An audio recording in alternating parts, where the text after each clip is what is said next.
A tempest brews in the heart of India, in the state of Manipur, where the peaceful rhythm of life has been disrupted by a storm of violence and conflict. The serene landscape of Manipur, known for its lush hills and tranquil valleys, is now the backdrop of a disturbing narrative of ethnic clashes. Two communities, the Kuki and the Meitei, find themselves embroiled in a conflict that has left an indelible mark on the state. This conflict, fueled by social media narratives and political tensions, has left a trail of destruction in its wake. The casualty count rises each day, with 175 lives lost and over 1,000 injuries reported. The situation has escalated to such an extent that 60,000 people have been displaced from their homes. The turbulence has not only torn apart the physical fabric of the state, but also the social harmony that once existed between these communities. The tension in Manipur isn't a sudden spark but a result of a long-burning flame, a fire that's been smoldering in the state's history. To understand the present, we must delve into the past, into the roots of the conflict that have grown deep in Manipur's history. Manipur, a state in northeast India, has a rich tapestry of culture and history. However, it has often been marred by ethnic tensions and separatist movements, which have shaped its contemporary landscape.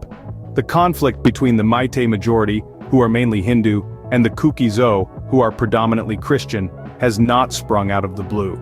Their discord is a product of a history fraught with tension and rivalry.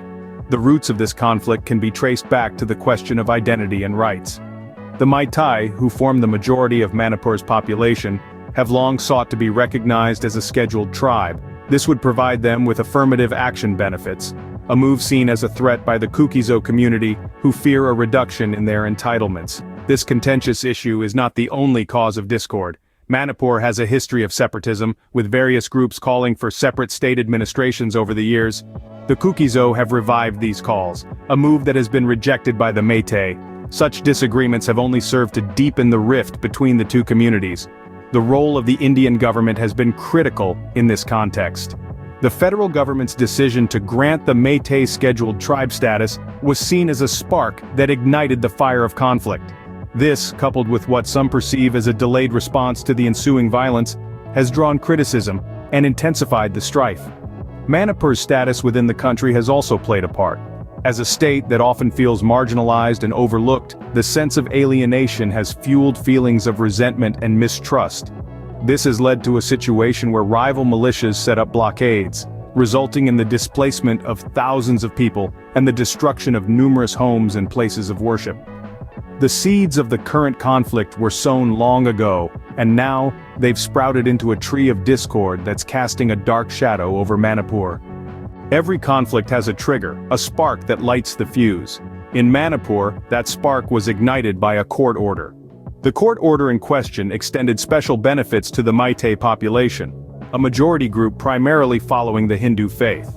These benefits were part of the scheduled tribe status, a governmental initiative aimed at providing affirmative action to certain ethnic groups. However, this decision didn't sit well with everyone. The Kuki community, predominantly Christian, perceived this move as a threat. They feared that the newly granted benefits to the Meiteis would lead to a reduction in their own entitlements, stirring up a cauldron of resentment and fear that had been simmering beneath the surface for years. Protests broke out, initially peaceful, but soon escalating into violent clashes. The situation was further aggravated by the involvement of rival militias and the looting of weapons, turning Manipur into a veritable battlefield. Yet, the battlefield wasn't just confined to the streets of Manipur. It extended to the realms of social media, transforming platforms like Twitter, Instagram, and Facebook into digital war zones. The Kuki and Meitei communities began to use these platforms to share their views, shape narratives, and rally support. Social media became a double-edged sword. On one side, it provided a platform for voices that otherwise might have remained unheard, offering evidence of incidents that would later make it into the news. On the other side, it became a breeding ground for misinformation, disinformation, and hate speech. Social media warriors from both communities waged a parallel war online, fueling the hostilities with their posts filled with claims, counterclaims, and calls for solidarity.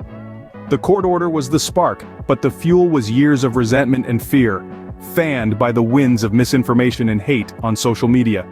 As we delve deeper into the battlefield in the next scene, we'll see how this conflict unfolded, both on the ground and in the digital world. The battlefield isn't just on the streets of Manipur.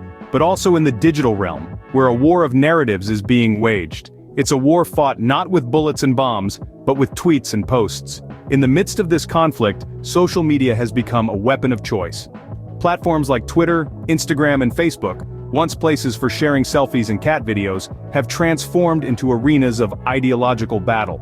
Here, ordinary people become social media warriors, amplifying their voices to shape narratives, to claim victimhood, or to call for solidarity. But in this digital battlefield, misinformation is rampant.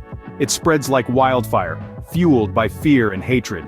It's a dangerous game where unverified claims can escalate tensions, where hate speech can incite violence, and where disinformation campaigns can fan the flames of conflict. On one side, you have the Kuki community, leveraging the power of social media to make their voices heard.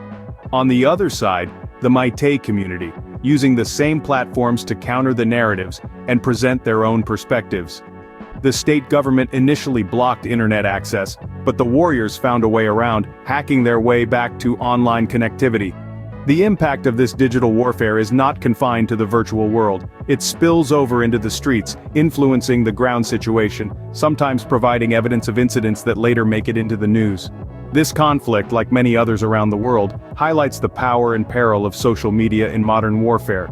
It shows how narratives can be manufactured, manipulated, and spread, shaping perceptions and realities, escalating hostilities, and complicating resolutions. In this age of information, the line between truth and falsehood is blurred, and in the heat of conflict, this line can become a chasm. The storm has left a trail of devastation in its wake, but amid the ruins, there's a glimmer of hope for the future. As the dust settles on the conflict-ridden landscapes of Manipur, the aftermath reveals a harsh reality.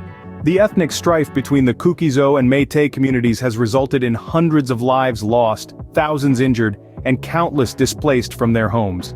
The internet, a tool for connection and communication, has become a battlefield for narratives, inflaming tensions and fueling hostilities. The Indian government's response has been marked with a mix of intervention and criticism. The federal government has deployed troops, imposed a curfew, and even implemented an internet shutdown in an attempt to control the situation. However, Prime Minister Narendra Modi has faced backlash for his perceived delayed response to the conflict. In the midst of this crisis, public outrage has been a beacon of hope. The brutality and violence have sparked protests across India demanding justice and swift investigations. The outrage has not been limited to the streets either. The digital sphere has become a platform for rallying cries, as people demand accountability and change. Steps are being taken for conflict resolution. The Supreme Court has asked the state and federal governments to inform them of the progress made in catching the perpetrators of the violence. There's a growing call for peace-building efforts with an emphasis on dialogue and understanding, rather than hostility and division. Looking forward, there are potential future scenarios that could unfold. There's the possibility of further violence if tensions continue to escalate. However, there's also the potential for peace if the right steps are taken. What's clear is that peace-building efforts need to be prioritized to prevent further loss and suffering.